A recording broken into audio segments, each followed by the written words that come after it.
اہل حدیث حضرات یہاں بھی بڑی گڑبڑ کرتے ہیں, وہ غصے کی طلاق کو بھی نہیں مانتے اور حدیث پیش کرتے ہیں لا طلاق ولا اطاق فی اغلاق, حالانکہ اس کا تعلق غصے کی طلاق سے نہیں ہے. اللہ اکبر اللہ اکبر. تو اسی طرح یاد رکھو ایسا ہوتا, ہمارے سامنے تو بہت کیسز آتے ہیں. ابھی چند دن پہلے کیس آیا, شوہر میاں بیوی میں بڑی محبت تھی, دھڑا دھڑ طلاقیں نکال دی غصے میں اس نے. اب جب پوچھا, یہیں بیٹھے ہوئے تھے, میں نے کہا ہو گئی, دونوں رونے لگے پھوٹ پھوٹ کے, اتنی محبت, دونوں رو رہے ہیں بیٹھ کے.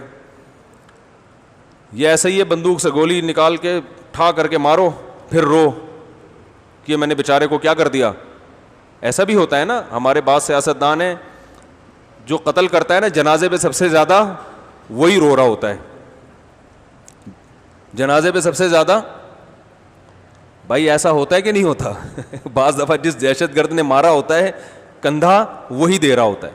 تو یہ جو 3 طلاقیں دے کے میاں رو رہا ہوتا ہے نا, اس کو 2 تھپڑ لگایا کرو کھینچ کے نالائق کو. یہ سیاستن بھی روتے ہیں تاکہ ہمارے اوپر بلی نہ آئے. روئیں گے دھوئیں گے, سسرال کا دباؤ بھی کم ہوگا, لوگ بھی کہیں گے بیچارے کے منہ سے غلطی سے نکل گیا, اب اس کو ندامت ہے, ہائے ہائے, کہیں گے چلو اب فتویٰ مل گیا, حرام ہو گئی یار, کیا کریں اب بس غصہ میں. تو بھائی کیوں نکالا غصے سے؟ غصے میں تھپڑ مار دیتے, اس کی تلافی ہو سکتی ہے, آپ کے بھی لگ جاتا ہے ایک آدھ. ہر چیز کی تلافی غصے میں ہو سکتی ہے. بندوق کی تلافی ہے؟ بولو نا. تو طلاق کی بھی تلافی نہیں ہے.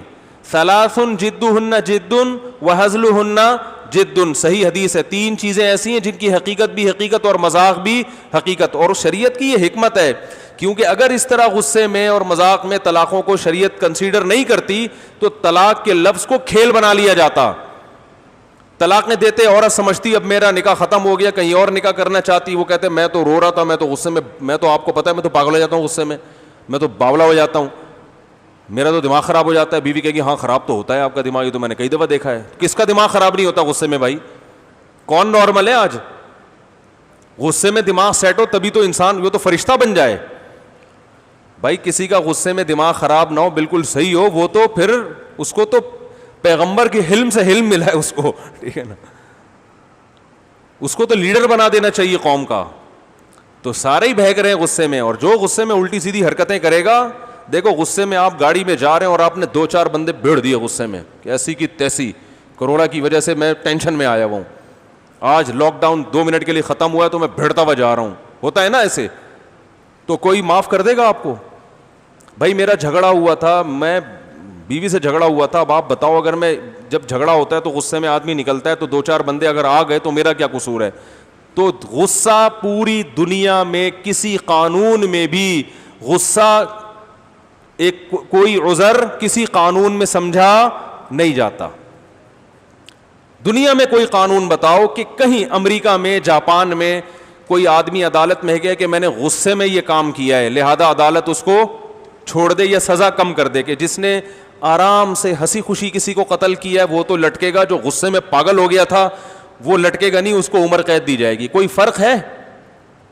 دنیا کے کسی قانون میں آپ کے غصے سے نکلے ہوئے الفاظ کلعدم نہیں ہے. غصے میں کلمہ کفر زبان سے بولو گے کیا ہو جاؤ. تو شیطان نے کہا کہ میں دائیں سے بائیں سے آگے سے پیچھے سے ہر طرف سے اتنا پاورفل اٹیک کروں گا کہ اللہ تو یہ بات ابھی لکھ لے, لا تجد اکثرہم شاکرین, اکثر ان میں سے تیرا کھائیں گے مگر شکر ادا نہیں کریں گے, یہ لکھ لے تو.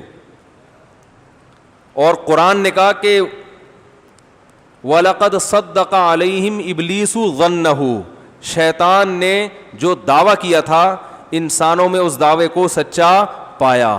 یہ قرآن کے الفاظ ہیں. واقعی اکثر لوگ کہاں جائیں گے؟ جہنم میں. تو یہ ساری باتیں نارمل حالت میں ہوتی ہیں؟ بولو نا بھائی, یہ غصے میں ہی ہیں. تو اللہ نے یہ نہیں کہا کہ چونکہ تو بہت زیادہ غصے میں آیا ہوا ہے, فرشتوں سے کہا اس کو ذرا ٹھنڈا پلاؤ یہ نارمل ہو جائے, ٹھیک ہے نا. اور یا جہنم میں جب شیطان کو ڈالا جائے گا تو شیطان کہ اللہ میرا چونکہ دماغ بالکل ہی غصے میں آؤٹ ہو گیا تھا, تو اب میں غصے میں کہہ رہا تھا تو سیریس ہی ہو گیا, ٹھیک ہے نا, تو مجھے جہنم میں ڈال رہا ہے. تو یہ مان لے گا اللہ تعالیٰ. اسی لیے کہتے ہیں غصہ جو ہے نا اس پہ کنٹرول کرنا سیکھو. ہماری شریعت نے بار بار جو غصے کے بارے میں, ایک صحابی آئے نبی سے عرض کیا یا رسول اللہ کوئی نصیحت کریں, آپ نے فرمایا لا تغضب, غصہ مت کرو. پھر آئے یا رسول پھر پوچھا کوئی نصیحت کریں, فرمایا لا تغضب, غصہ مت کرو, بار بار. پھر پوچھا فردد مرارا, نبی اسی بات کو بار بار دہراتے رہے. غصہ ہر برائی کی جڑ ہے. تو یہ نہیں کہ اب غصے میں طلاقوں کو کالعدم قرار دے دیا جائے. کس کے پاس تھرمامیٹر ہے لگا ہوا ہے کہ جو چیک کرے گا؟ اہل حدیث حضرات یہاں بھی بڑی گڑبڑ کرتے ہیں, وہ غصے کی طلاق کو بھی نہیں مانتے اور حدیث پیش کرتے ہیں لا طلاق ولا عتاق فی اغلاق, حالانکہ اس کا تعلق غصے کی طلاق سے نہیں ہے. اغلاق کا ترجمہ یہ بنتا ہی نہیں ہے. تو وہ کیا ہے, وہ پھر ٹاپک چینج ہو جائے گا, اس لیے میں اس پہ ابھی نہیں آ رہا. اللہ اکبر اللہ